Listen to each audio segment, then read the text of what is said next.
ก็เลยยากเลยยาก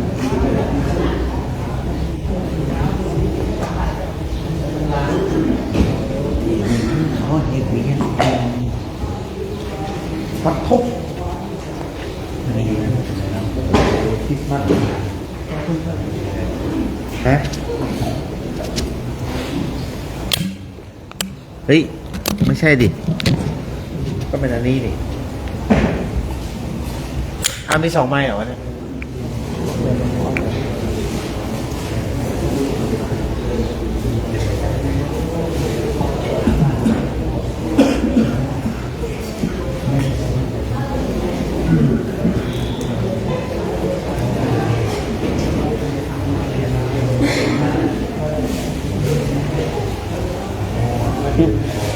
ได้เลย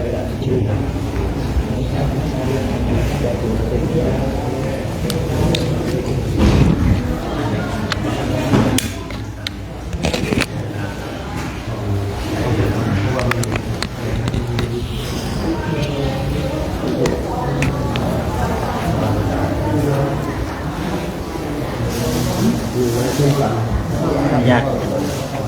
แกงบอลครับหลังมาทางซ้ายครับ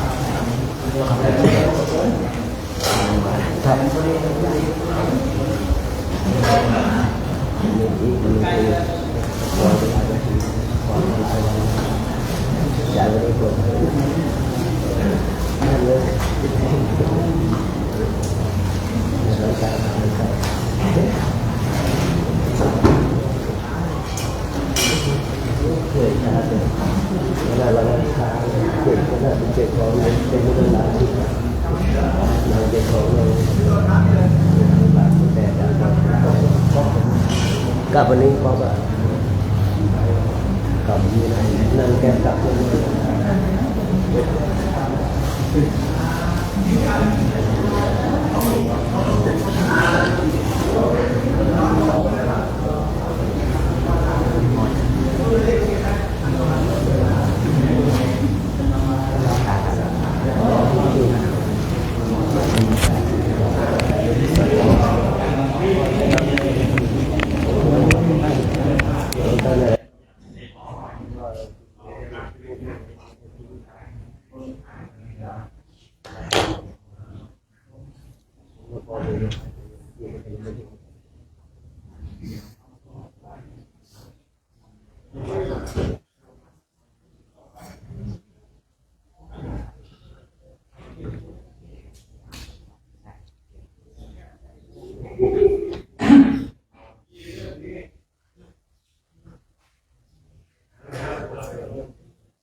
2 ไม่มีใครโชคดีตลอดเวลาแล้วก็ไม่มีใครโชคร้ายตลอดชีวิตนะบางครั้งก็โชคดีบางครั้งก็โชคร้ายแต่ผมรู้สึกว่าช่วงนี้ผมอาจจะโชคเลือดแล้วนะ รู้สึกว่ารัศมีแห่งการอาฆาตรุนแรงเหลือเกินนะเป็นหนังจีนก็รัศมีการฆ่ารุนแรงเหลือเกินเขาว่างั้นนะสงสัยจะต้องจ้างบริการส่วนตัวรู้สึกว่าไม่ปลอดภัยกับชีวิตและจิตใจนะแต่ก็คิดไปคิดมาว่าคงไม่มีใครเนี่ยโชคร้ายตลอดไปโชคดีตลอดชีวิตของคนเรามันอาจจะมีโชคร้ายบ้างอาจจะโชคดีบ้างคลักเคล้ากันไป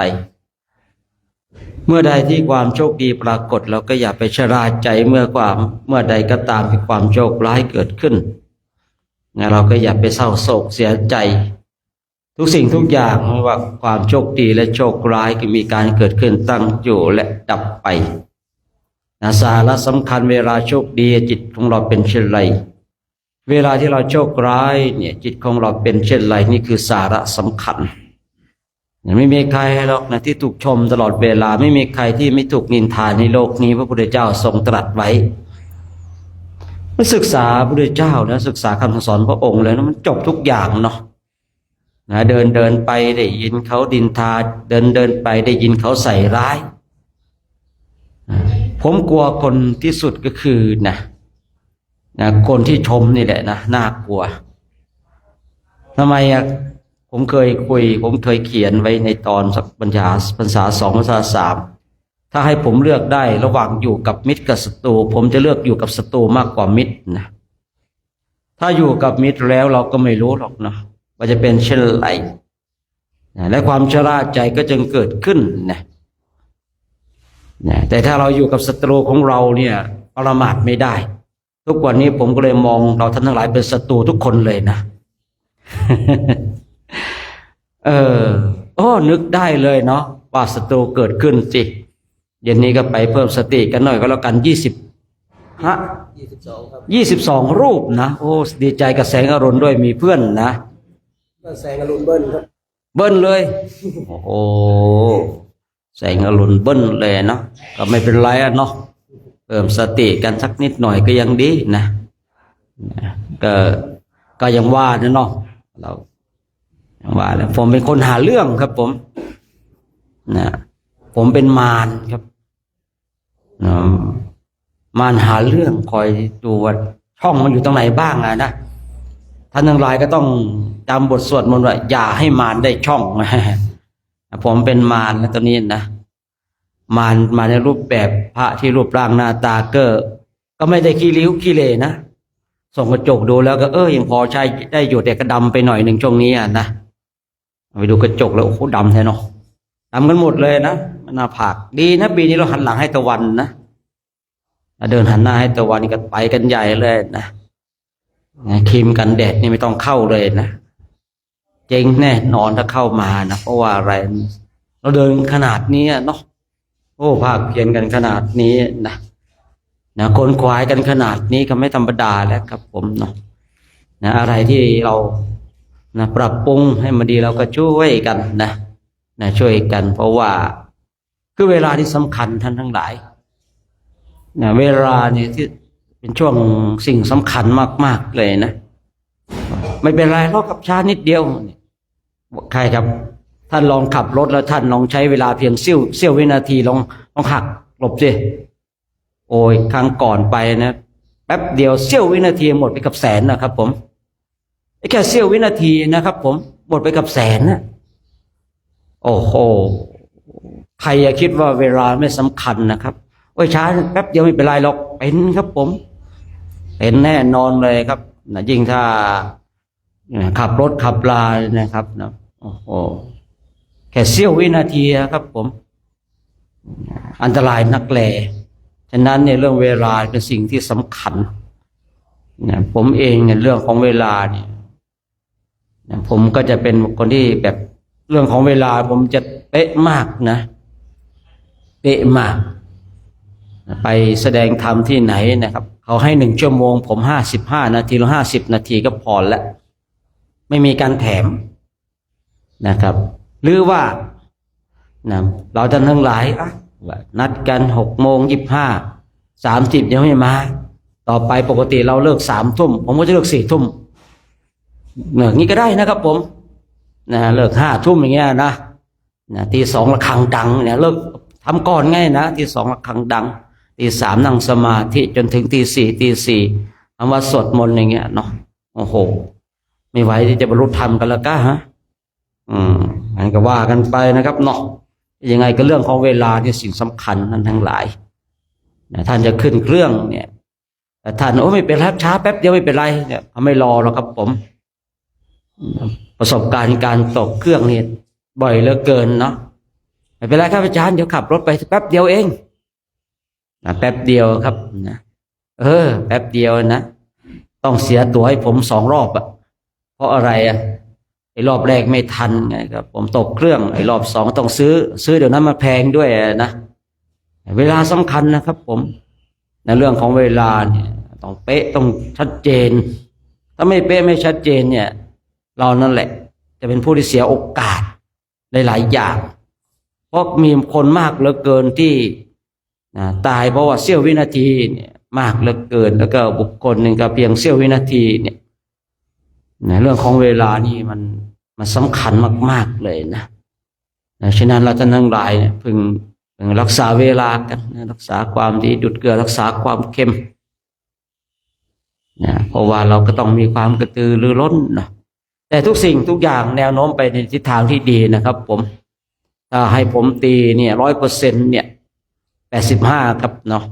ถ้าปรับเรื่องเวลาอีกทีได้90ครับผม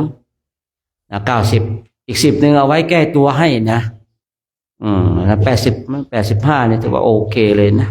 เพราะว่าหลายๆอย่างมันลงตัวนะแล้วก็ปีนี้ก็พูดง่ายๆว่าแต่ละรูปมีความตั้งใจสูงนะที่จะเข้ามาอบรมก็เลยคือเรามีฉันทะใช่หรือเปล่าเรามีความพอใจมันก็เลยต่อสู้ได้นะ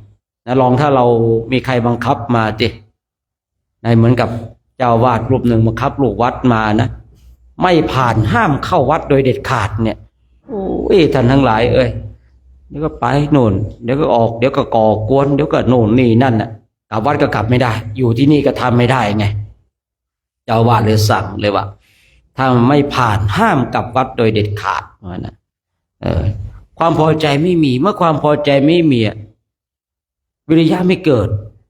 อย่างเราท่านทั้งหลายความพอใจมีครับผมเนี่ยธรรมะทั้งหลายแหละที่เราได้ยินได้ฟังกันเนี่ยนะคนเจ้านิพพานฉันทะไม่มีมันจะได้นิพพานได้อย่างไรใช่หรือเปล่าเอาฉันทะไม่มีเราจะเอานิพพานได้อย่างไรท่านทั้งหลายเนี่ยฉันทะมีเราท่านทั้งหลายมีฉันทะไม่มีฉันทะก็มีวิริยะความเพียรมาเลยนะเนี่ยมันก็จะเป็นลูกโซ่ที่เกี่ยวซึ่งกันและกันเนี่ยแต่ถ้าเราไม่มีฉันทะดิหายแล้วพอแล้วหายแล้วไปดีกว่าเนี่ยหายตัวไปเลยอย่างเงี้ยนะอย่างเนี่ยอดีตหัวหน้ากลุ่มอดีตรองอดีตเลขาเนาะเนี่ยนี่ฉันทะหายผมเห็นแล้วนะเห็นรัศมีในการนั้นเพราะว่าวันนั้นเขาไม่ไปบิณฑบาตเขาคุยโทรศัพท์นะแดงว่าเริ่มนู่นนี่เริ่มจะคิดวางแผนจะออกแล้วนะเพราะว่าวันนั้นแกไม่ได้บิณฑบาตในวันที่เราพักที่วัดนั้นนะวัดที่สันนาเหลียวเลยนะสันหนองเหลียวนะแกไม่ได้ไปบิณฑบาตนะแกเห็นคุยโทรศัพท์รัศมีออกจากกายแล้วมันรู้สึกมันไม่เอาแล้วอย่างเงี้ยประมาณนั้นนะฉะนั้นเดี๋ยวเราก็จะร่วมกันนะทำวัดสวดมนต์กันดีกว่าคงจะพร้อมกันแล้วเนาะผู้เก่าขึ้นนะ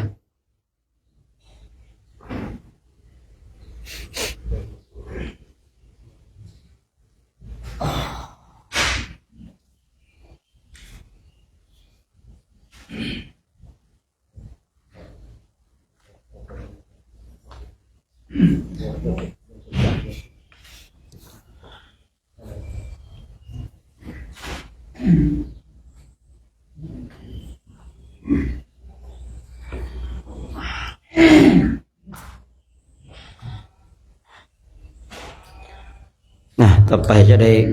กราบพระพร้อมกันนะพร้อมกันแล้วกราบ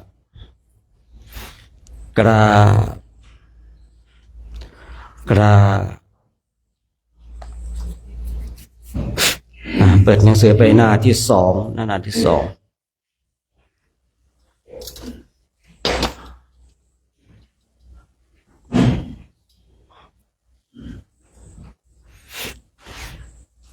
เอาตั้งแต่บนหัวเลยดีกว่าทางเดิน7 สายเนาะจะได้รู้วันนั้นมันเริ่มต้นคนเราเนี่ยเราเอา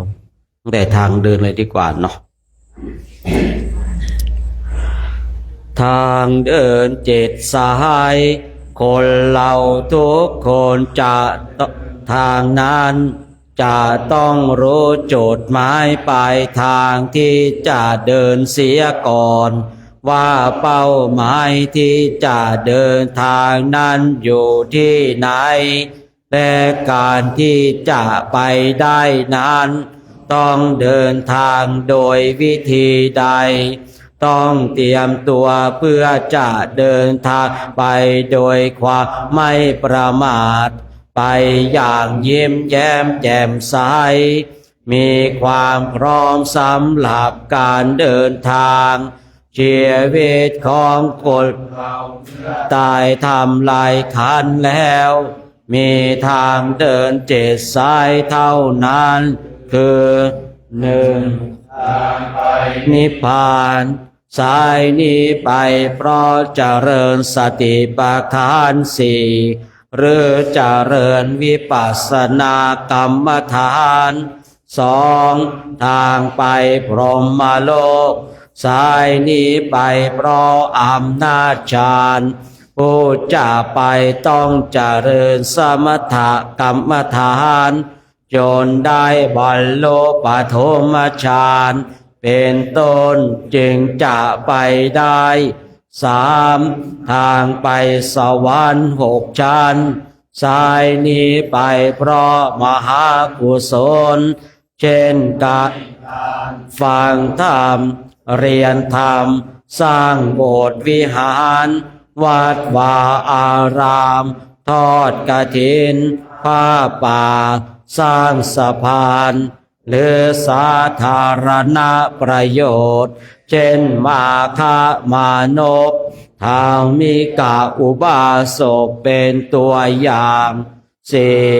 ทางไปมนุษย์สายนี้ไปเพราะศีลห้ากรรมบทสิบห้า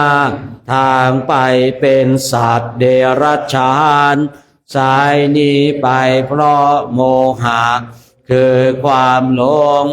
เช่นพระติสะหลงจีวรตายไปเกิดเป็นเล่นเป็นต้นหกสายนี้ไปละกายสายนี้ไปเพราะโลภะคือความห่วงสมบัติเจ็ดทางไปนรกสายนี้ไปเพราะโทสะ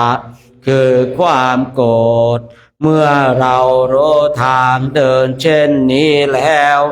ก็ควรตรวจดูแลวางแผนเลือกทางเดินเอาเองเถิดเพราะชีวิตนี้น้อยนักอะระหังสัมมาสัมพุทโธภควาพระผู้มีพระภาคเจ้าเป็นพระอรหันต์ดับเพิงกิเลสเพิงทุกข์สิ้นเชิงตรัสรู้ชอบได้โดยพระองค์เองผู้ทำภควตาอภิวาเทมิข้าพระเจ้าอภิวาทพระผู้มีพระภาคเจ้าผู้รู้ผู้ตื่นผู้เบิกบานกล่าวสวากขาโตภควตาธัมโมพระธรรมเป็นธรรมที่พระผู้มีพระภาคเจ้าตรัสไว้ดีแล้วธรรมังนามัสสามิข้าพระเจ้านามัสการพระธรรมสุปฏิปันโนภควโตสาวกสังโฆสงฆ์สาวกของพระผู้มีพระภาคเจ้าปฏิบัติดีแล้วทางนามามิข้าพระเจ้าน้อมพระสงฆ์อันดามยังพุทธสาปะคะวะโตบุปภาคณมการังกโรมะเสยนะโมตัสสะภะคะวะโตอะระหะโตสัมมาสัมพุทธัสสะนะโมตัสสะภะคะวะโตอะระหะโตสัมมาสัมพุทธัสสะนะโมตัสสะภะคะวะโตอะระหะโตสัมมาสัมพุทธัสสะ ขอนอบน้อมแด่พระผู้มีพระภาคเจ้าพระองค์นั้นซึ่งเป็นผู้ไกลจากกิเลสตรัสรู้ชอบได้โดยพระองค์เองนั่งประเปรียบเนาะเปิดหนังสือไปหน้า149เนาะ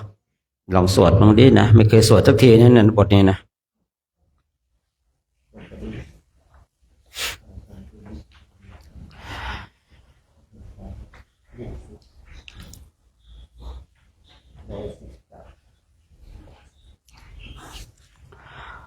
หันธรรมเห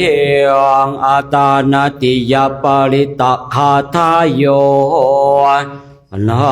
มาเสความนอบน้อมแห่งข้า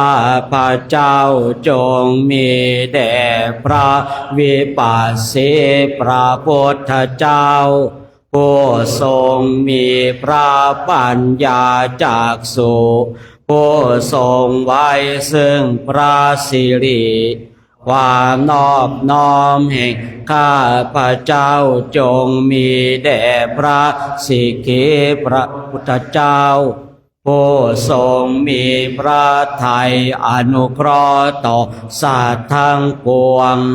ความนอบน้อมแห่งข้าพระเจ้าจงมีแด่พระเวสสัพพุทธเจ้าผู้ทรงมีกิเลสอันชำระแล้ว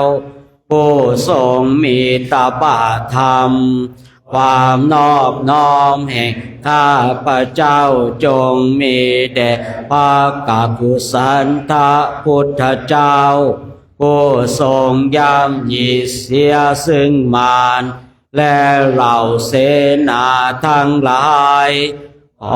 นอบน้อมแห่งข้าพระเจ้าจงมีแด่พระโกนาคพุทธเจ้า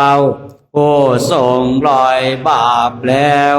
ผู้อยู่จบพรหมจรรย์แล้วความนอบน้อมแห่งข้าพระเจ้าจงมีแด่พระกัสสปะพุทธเจ้าผู้ทรงพ้นแล้วจากกิเลสทั้งปวงความนอบน้อมแห่งข้าพระเจ้าจงมีแด่พระอังคีรสพุทธเจ้าผู้ทรงเป็นโอรสแห่งสักยราชผู้ทรงไว้ซึ่งพระสิริพระพุทธเจ้าพระองค์ใดได้ทรงแสดงธรรมนี้อันเป็นเครื่องบรรเทาเสียซึ่งทุกข์ทั้งปวงอันหนึ่งแม้ชนเหล่าใดก็ดีที่ดับกิเลสได้แล้วในโลกเห็นแจ้งแล้วตามความเป็นจริง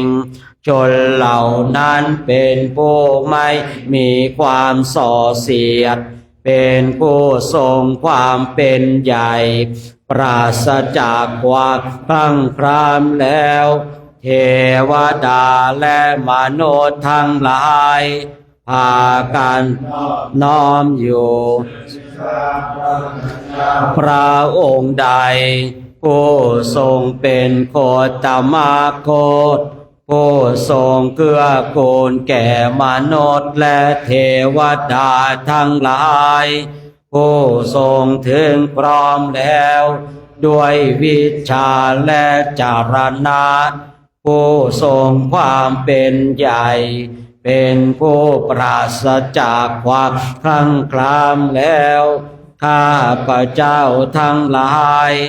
ขอนมัสการพระพุทธเจ้าพระองค์นั้นผู้ทรงเป็นโคตมโคตผู้ทรงถึงพร้อมแล้วด้วยวิชาและจารณะ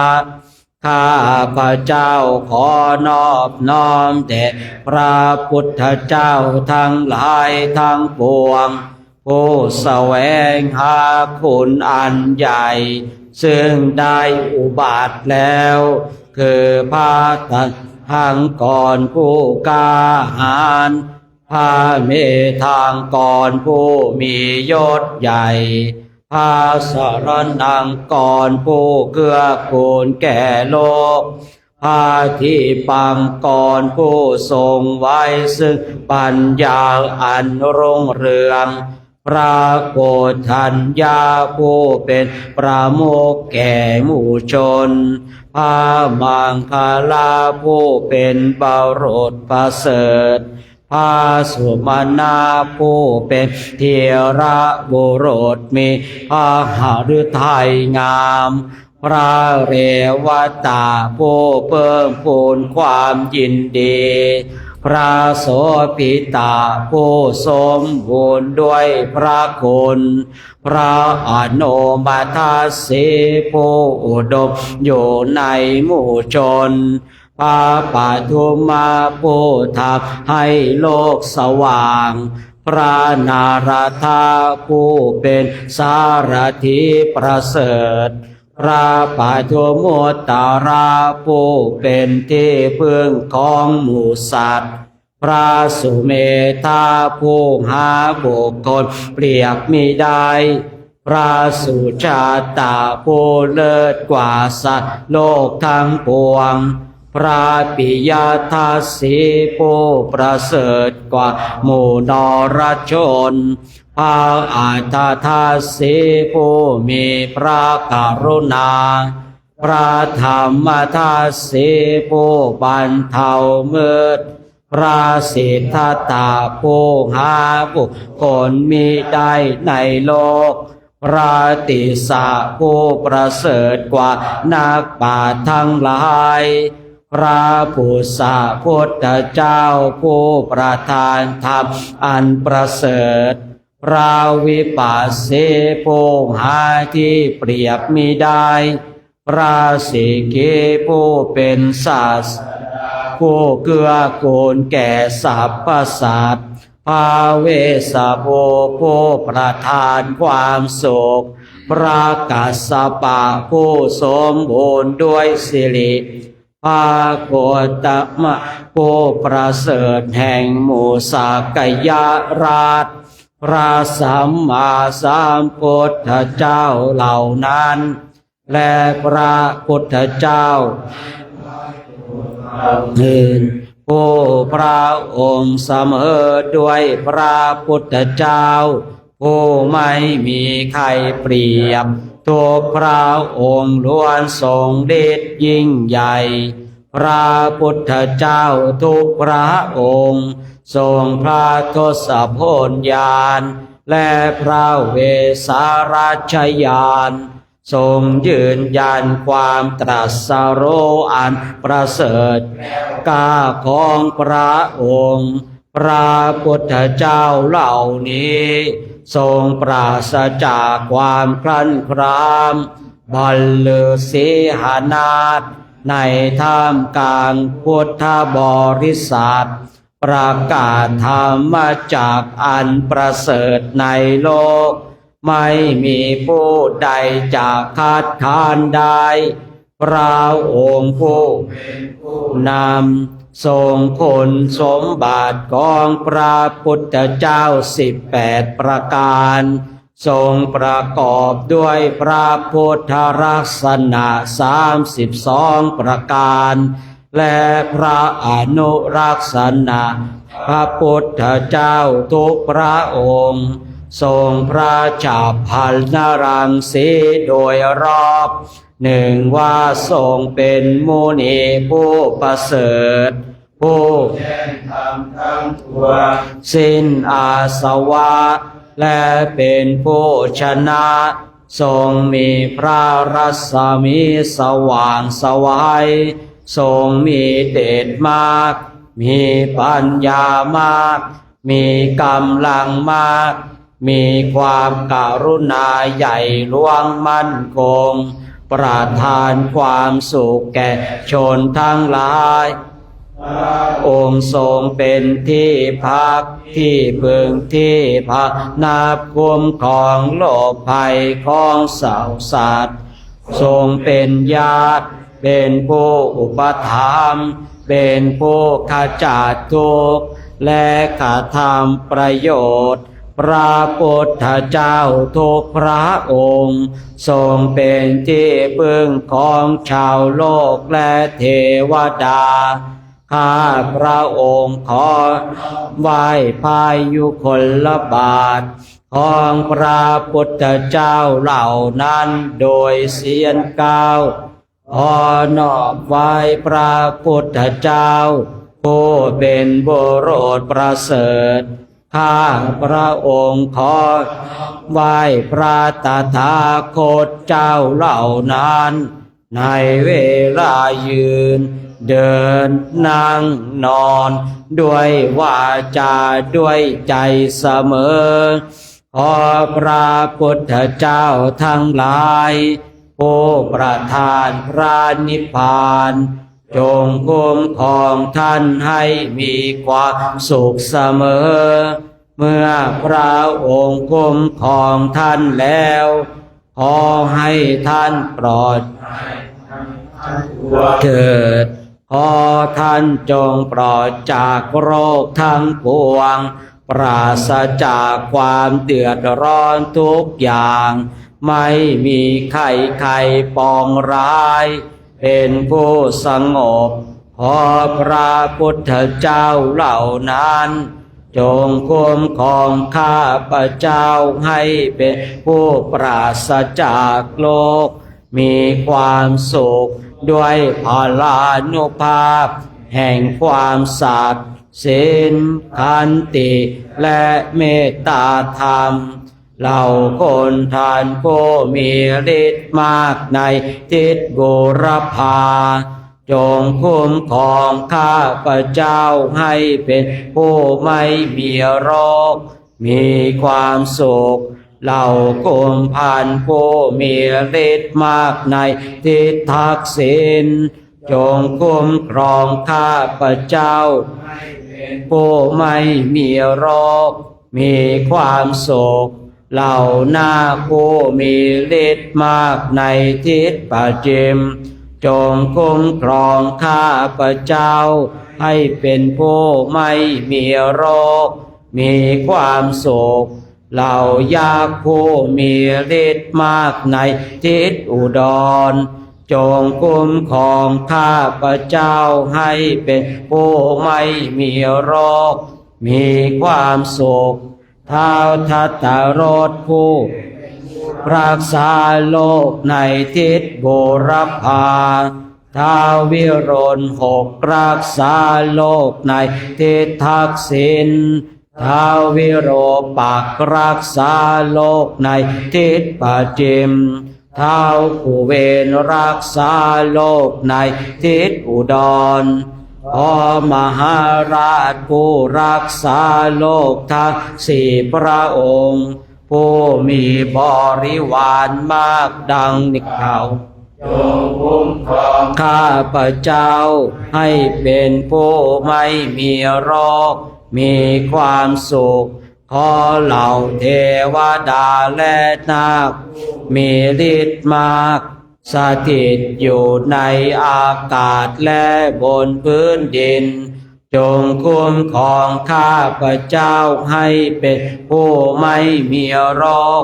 มีความสุขขอเทวดาผู้ฤทธิ์มากอาศัยอยู่ในพระศาสนานี้จงคุ้มครองข้าพเจ้าให้เป็นผู้ไม่มีโรคมีความสุขสารณะอื่นของข้าพเจ้าไม่มีพระพุทธเจ้าพระธรรมพระสงฆ์เป็นสารณะอันประเสริฐของข้าพเจ้าด้วยการกล่าวคำสัตย์นี้ขอชัยมงคลจงมีแก่ท่านรัตนาอันใดในโลกมีมากมายหลายอย่างรัตนาที่เสมอด้วยพระพุทธรัตนะธรรมรัตนะ สังขรัตนะย่อมไม่มีเพราะเหตุนั้นขอความสวัสดีจงมีแก่ท่านเพราะทำความเคารพพระพุทธรัตนะอันเป็นดังโอสถอันอุดมประเสริฐเป็นประโยชน์แก่เทวดาและมนุษย์ทั้งหลายด้วยเดชแห่งพระพุทธสวัสดีขอสัพพะอุปัฏฐวะทั้งหลายจงพินาศไปขอทุกข์ทั้งหลายของท่านจงส่งไปเพราะทำความเคารพพระธรรมเป็นดังโอสถอันอุดมประเสริฐสำหรับระงับความกังวลกวายด้วยเดชแห่งพระธรรมสวัสดีขอสัพอุปัฏฐวะทั้งหลายจงพินาศไปขอภัยทั้งหลายของท่านจงส่งไปเพราะทำความเคารพพระสังฆรัตนะอันเป็นดังโอสถอันประเสริฐควรแก่การบูชาควรแก่การต้อนรับด้วยวัตถุด้วยเดชแห่งพระสังฆรัตนะสวัสดีขอสัพพะอุปัฏฐวะทั้งหลายจงพินาศไปขอโรคทั้งหลายของท่านจงสงบไปขอสิ่งร้ายทั้งปวงจงบำราดไปขอโรคทั้งปวงจงพินาศไปขอท่านอย่าได้มีอันตรายเป็นผู้มีความสุขมีอายุยืนทำสี่ประการคืออายุวันนะสุขะพละย่อมเจริญแก่บุคคลผู้นอบไหว้และอ่อนน้อมต่อผู้ใหญ่เป็นนิจนึกว่าจะไม่จบซะแล้วนะไม่เคยสวดสักทีนะเขาทำให้สวดเลยลองสวดดูนะนี่กี่โมงเอาแผ่เมตตาเลยดีกว่าเนาะสัพเพสัตตาอาเวราโหนตุขอสัพพสัตว์ทั้งหลายทั้งปวงที่เป็นเพื่อนทุกข์เกิดแก่เจ็บตายด้วยการทั้งหมดทั้งสิ้นจงเป็นสุขเถิดอย่าได้มีเวรต่อกันและกันเลยอาพยาปาชาวโนตุจงสุขเป็นสุขเถิดอย่าได้บาดเบียดเบียนซึ่งกันและกันเลยอานิคาโหนตุเป็นสุขเป็นสุขเถิดอย่าได้ความทุกข์กายทุกข์ใจเลยสุขีอัตตานังปริหารันตุจงมีแต่ความสุขกายสุขใจรักษาตนให้รอดพ้นจากทุกข์โทษเวรภัยอันตรายทั้งปวงจงทุกตัวหน้าเถิดตาตังปุญญาภารังไมสัพเพภาคียภวันตุเตขอสัพพสัตว์ทั้งหลายทั้งปวงเหล่านั้นจงเป็นผู้มีส่วนได้เสวยผลบุญที่ข้าพเจ้าทั้งหลาย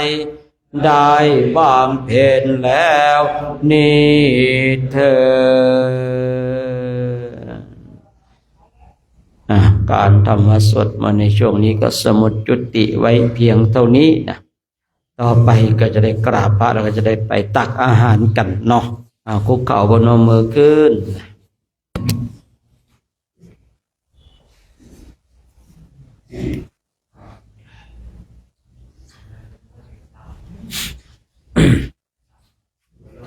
อะระหังสัมมาสัมพุทโธภะคะวาพุทธังภะคะวันตังอะภิวาเทมิวะคาโตภะคะวะตาธัมโมธัมมังนามัสสามิสุปฏิปันโนภะคะวะโตสาวกสังโฆสังฆังนามามิกับผมนี่มนต์เตรียมบาตรกันนะโดยอาหารอยู่ตรงไหนก็ไม่รู้นั่นเนี่ยนะยังไม่เห็นเหมือนกันนะ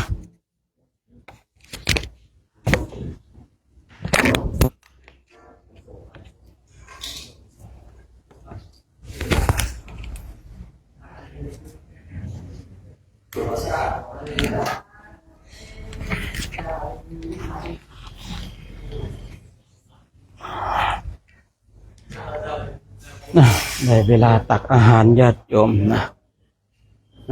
ได้เวลาตักอาหารกันได้แล้วโหแม่ชีตักอาหารกันอยู่ตรงไหนไม่รู้เนี่ยอาหารเนี่ยฮะโอ้โหลึกลับซ่อนเงื่อนแท้นะวันนี้เราก็จะได้ตักอาหารอีกวันหนึ่งเนาะตักอาหารอีกวันหนึ่ง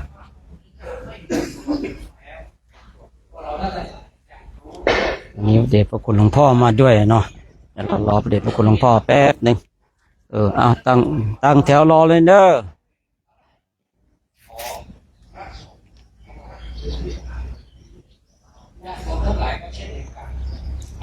วันนี้เราก็มาพักที่วัดร่องทานนะวัดร่องทานนี่ก็อยู่ในเขตตัวเมืองเลยนะอยู่เขตตัวเมืองใกล้ๆเลยเนี่ยใกล้ๆสนามบินเลยเนี่ยอยู่ตรงนี้ดีนะก็บินผ่านแล้วกระโดดลงไปเลยเนี่ยมาวัดนี้นะไม่ต้องรอให้ลงสนามบินญาติโยมเนี่ยก็บินขึ้นได้เนาะไม่ธรรมดานะไม่ธรรมดาเหาะมันบินขึ้นได้นะเครื่องบินยังบินขึ้นได้ไม่ธรรมดา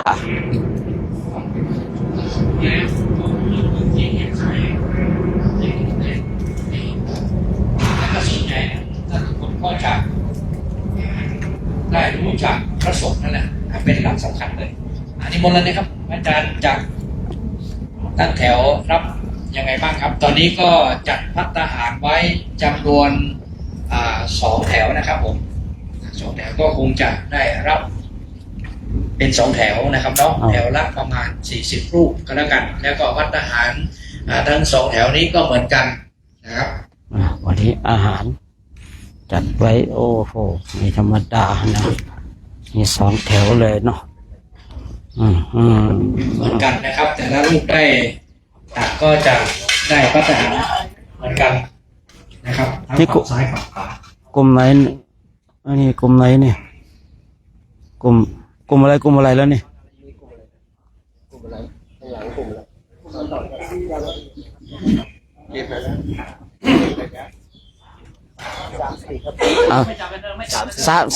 3-4ตรงนี้เด้อ3-1-2กลุ่มนู้นนะ3-4ทางนี้เด้อแล้ว1-2ฝั่งโน้นเลยแยกเข้ามาเลย1-2มาเลย1-2ตามหลวงพ่อไปเลยนะ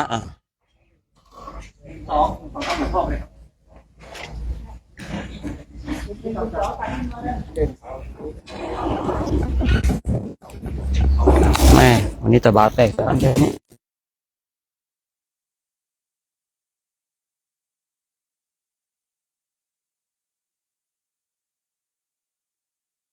แต่วันนี้นะ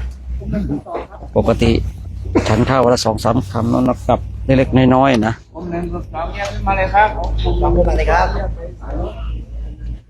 โอ้โหนะวันนี้ตะบะแตกไปโยมเอ้ยอาหารข้าวน้ำโภชนาอาหารหลากหลายมากเลยวันนี้เสวยสุขนะวันนี้เสวยสุขญาติโยมนะวันนี้เสวยสุขนะหลังจากที่เราก็เสวยสุขมาไม่แหละนะแต่ว่าวันนี้เสวยสุขกว่าไงนะหลากหลายญาติโยมก็อนุโมทนาบุญด้วยกันเนาะญาติโยมก็มาร่วมอนุโมทนาบุญกุศลด้วยกันบุญที่คณะญาติโยมเขาร่วมกันทำเนาะญาติโยมเขาร่วมกันทำร่วมกันถวายข้าวน้ำโภชนาอาหารนี่โอ้โหเป็นสิ่งที่ดีญาติโยมก็มีโอกาสได้เห็นพระสงฆ์องค์ข้าเจ้ากันญาติโยมตอนนี้พระสงฆ์กำลังพิจารณาตักภัตตาหารที่จะได้ไปพิจารณาจัดภัตตาหารสำหรับในวันนี้ก็นำโดยพระเดชพระคุณหลวงพ่อพระครูธีรธรรมปราโมทย์ญาติโยมก็โมทนาบุญกันเนาะโดยเทพมิตรญาติโยมกันโมทนาบุญกันนะจังหวัดเชียงรายซึ่งเพราะว่าหลวงพ่อนั้นมาตั้งแต่เมื่อวานนี้แล้วแล้วก็เป็นประธานสงฆ์ในการที่ร่วมทำวัดสวดมนต์แห่งบุญกุศลบารมีให้กับวัดร่องทานของเราและก็พระสถานญาติโยมวัดร่องทานท่านก็เมตตาในการแสดงธรรมตลอดถึงได้เจริญสมาธิภาวนาตอนนี้ญาติโยมทุกท่านที่ได้นำมาสัมปทานข้าวหวานเมื่อพระสงฆ์กำลังพิจารณาตักภัตตาหารไปฉันก็ขอให้โยมนั้นได้ทำจิตทำใจของเราให้ใสๆสบายๆยิ้มแย้มแจ่มใสว่าเป็นบุญกุศลเรายิ่งแล้วที่ได้ถวายภัตตาหารกับคณะสงฆ์ในคราวครั้งนี้ก็ดึงน้อมอนุโมทนาไม่ได้เรื่อยๆโอ้นี่ก็เหมือนกันนะโอ้เอาคนเดียวก็จะลงนะกุศลไปให้แก่คนหนึ่งคนใดก็สามารถที่จะนึกเพื่อแผ่ไปตั้งแต่วันนี้ตักเต็มเลยเนี่ยที่สุดก็คือว่าวันนี้ญาติโยมก็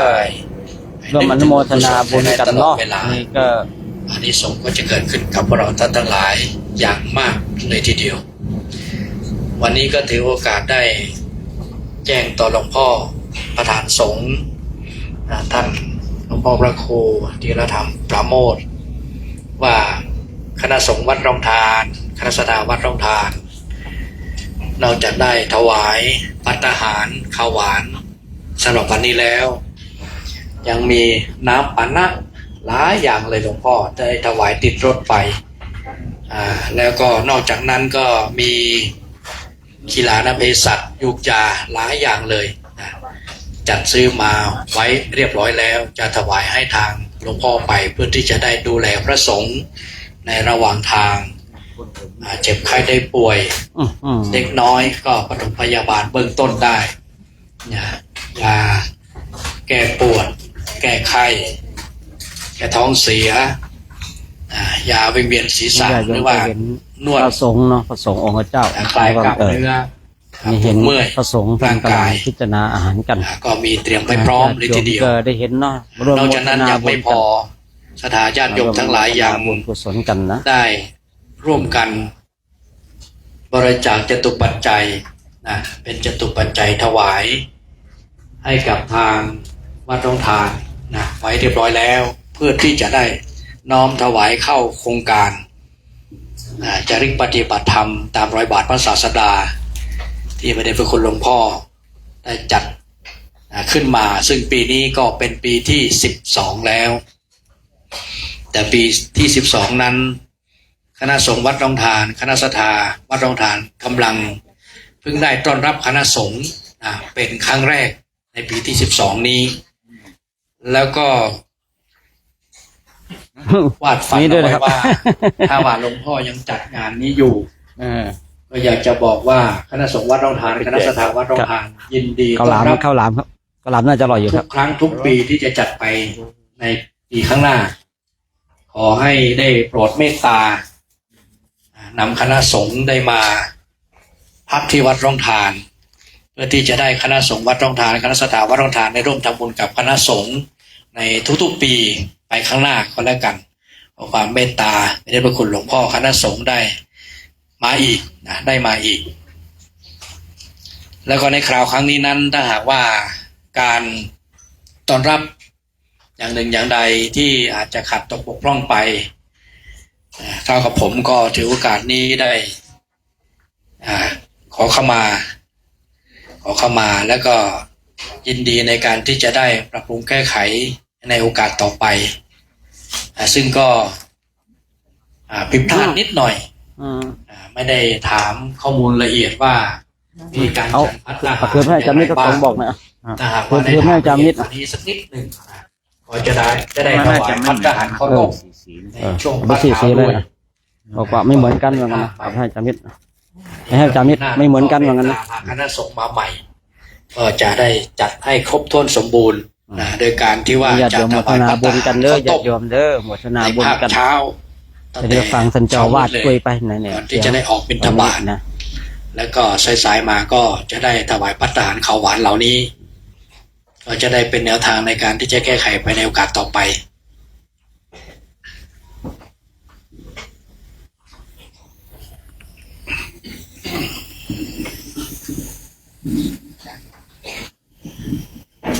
ฮะฮะ เดี๋ยวไปที่โน่นได้ ไป ยังไง ที่นู่นโอ้ดีให้พรที่นู่นเนาะ ครับตอนไหนครับอาจารย์ ตอนนี้ตักอาหารเสร็จก็ให้พรเลยนะให้โยมไปรับพรนู่นไหมโยมเราจะได้รับพรกันอีกแล้วนะ ตอนนี้ขอเชิญทุกท่านไปที่ศาลาการประเรียนเลยจ้ะพระสงฆ์หมู่ใหญ่นี้จะได้พรที่ศาลาการประเรียนนั้นนะทุกท่านไปที่นั่นเลยทุกท่านไปที่ เดี๋ยวเอาไม้ ล เนี่ยเอาไม้เนี่ยให้หลวงพ่อ ใครที่อยากจะกรวดน้ำ เดี๋ยวโยม ก็เตรียม ไม่ได้ไปตรงโน้นเอามาถือไปเอาไปเอาไปเลยไม้ต้องติดแล้วนู่น เชิญตอนนี้เลยเชิญตอนนี้เลยโยมไป ถือ ที่ ไปแล้วเอาไม้ตัวนั้นติด ไป ให้พ่ ที่ อ ศาลาเดี๋ยวรับพรกับคณะสงฆ์หมู่ใหญ่ที่ศาลาถึงจุดนั้นก็ขอให้ท่านได้ตั้งจิตอธิษฐาน เต็มที่เลยนะ อีกครั้งหนึ่ง ไปสารเต็มที่เลยนะ เชิญโยมเชิญจากไปที่ศาลาเนาะไปที่ศาลาการ เต็มที่นะน้องก็ไม่มีเดินนะโอ้โหเป็นเนี้ย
พอมาปุ๊บก็เท่านั้นเองบุกว่า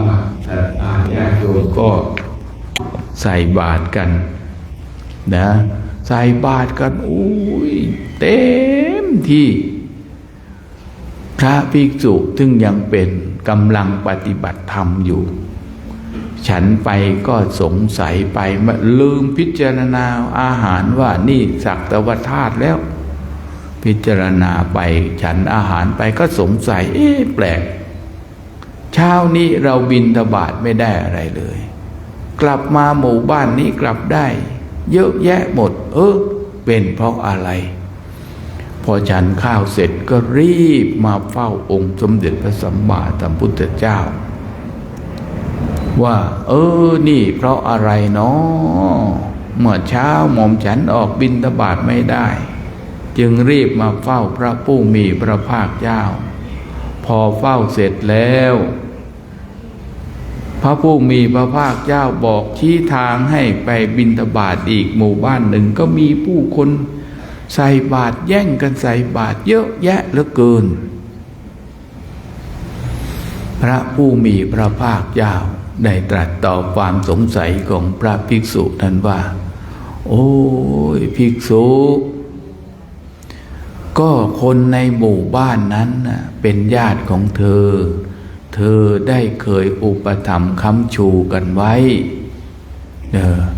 มาตอนนี้เธอก็มาโปรดบ้าญาติของเธออันนี้เราท่านทั้งหลายกรรมที่เรามนุษย์เราเกิดมาที่มีความที่แตกต่างกันด้วยหน้าตาด้วยผิวพรรณด้วยฐานะด้วยอะไรก็มาด้วยกำลังของกรรมไม่ได้มาด้วยกำลังของอย่างอื่นไม่ได้มาเป็นสิ่งที่ว่าโชคช่วยบุญมาด้วยกำลังบุญกำลังกรรมของเรานะไม่มีสิ่งปาฏิหาริย์ใดนอกจากว่าเป็นบุญเป็นที่พึ่งของเรานะวันนี้ศรัทธาญาติโยมโดยมีพ่อหลวงแล้วก็ศรัทธาทุกท่านเอ่ยนามก็ดีไม่ได้เอ่ยนามก็ดีเนาะและโดยมีท่านพระครูที่ท่านได้นำพาญาติโยมทำบุญก็ขอด้วยอำนาจของธรรมอำนาจของทานบารมีที่พระคุณเจ้าได้เดินบำเพ็ญบารมีกันมาหลายวันเป็นเดือนแล้วว่างั้นเถอะจงบุญที่พระคุณเจ้าท่านได้บำเพ็ญบารมีมาจิตใจสงบร่มเย็นมีความสุขอย่างไรด้วยอำนาจของผลบุญอันนี้ดวงจิตน้อยๆของพระคุณเจ้าจงไปปรากฏบุญนั้นจงปรากฏแก่คณะศรัทธาญาติโยมทุกท่านที่ได้ร่วมกันมาบำเพ็ญบุญ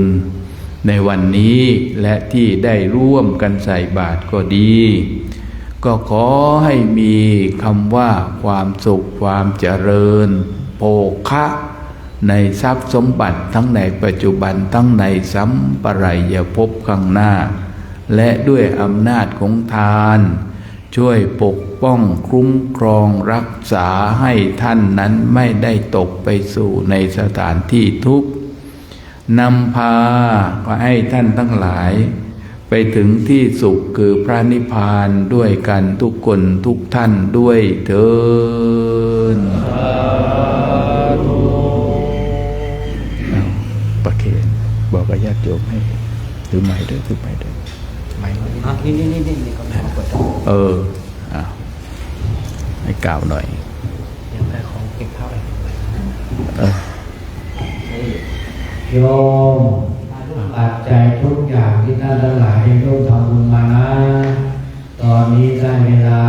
ที่จะได้ยกถวายหลวงพ่อแล้วขอญาติโยมทุกท่านนึกถึงจตุปัจจัยเหล่านี้ที่ท่านจะได้ถวายนึกให้ได้โยมนะนึกให้ได้นึกให้เห็นขอจตุปัจจัยทายทานแม้เพียงเล็กน้อยนี้ได้ถวายแก่หลวงพ่อไปแล้วก็ขอให้ได้ใช้ประโยชน์ตามที่หลวงพ่อเจตนาจะใช้ไม่ว่าจะจำเป็นอะไรก็แล้วแต่ญาติโยมทุกท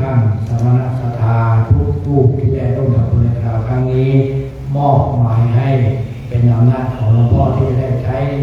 ไปตามเจตนาพิจารณาได้เลยขอญาติโยมทุกท่านได้อนุโมทนาบุญ3 ครั้งพร้อมๆกันสาธุสาธุสาธุอนุโมทามิอายุถวายหลวงพ่อแล้วนะสาธุน่าจะได้10,000 กว่าบาทแล้วญาติโยมเตรียมรับพรนะ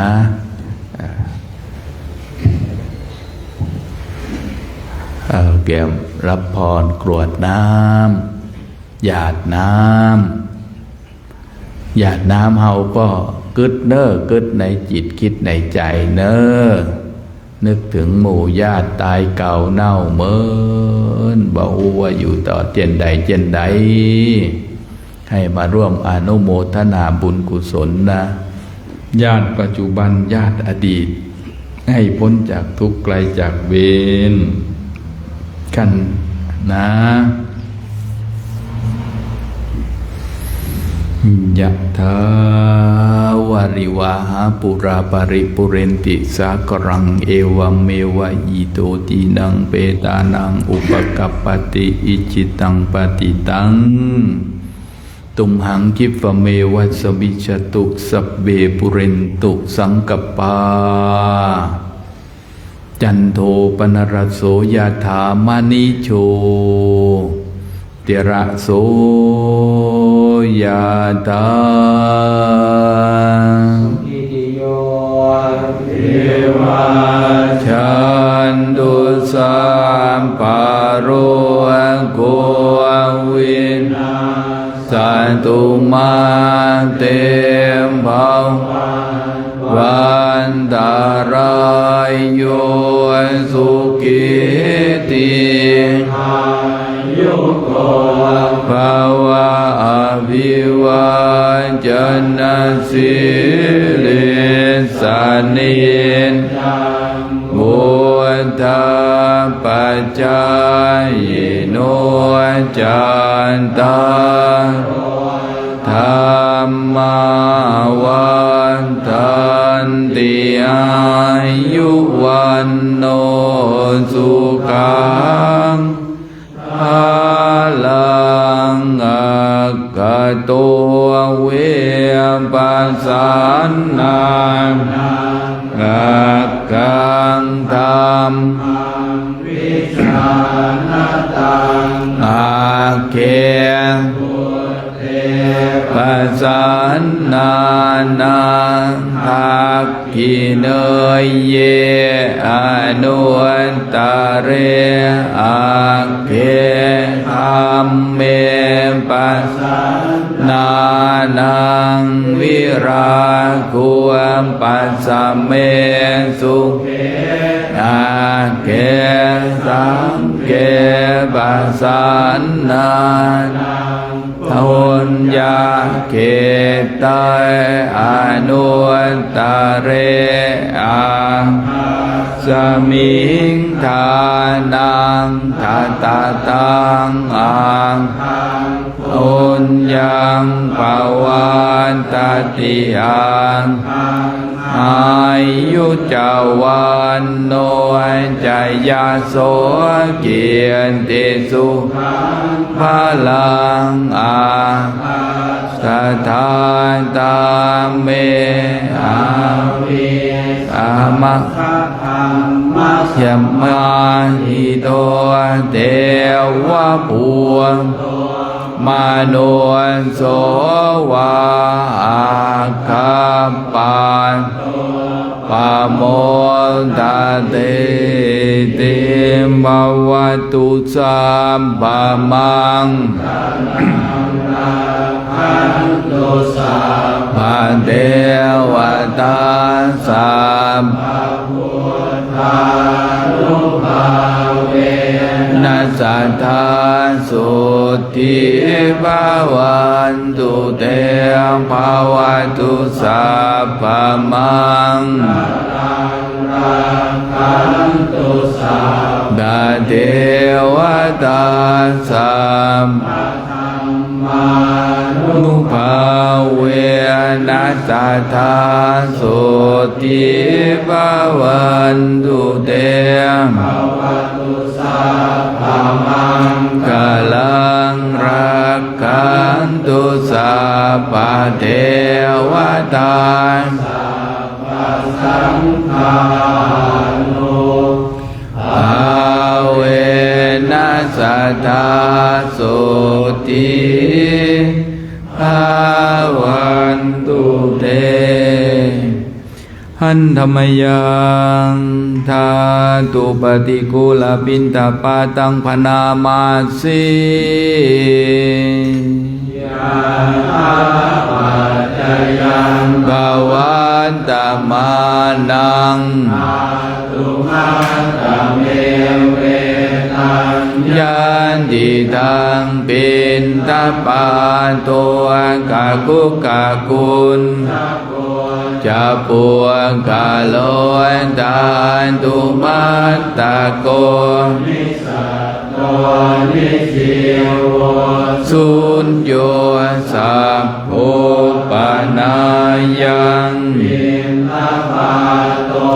อาจิโกจานิโยอิมังปุติกายังปัตตวาอติวิยาจิโกจานิโยชายันติสาธุสาธุนิมนต์พิจารณาอาหารกันญาติโยม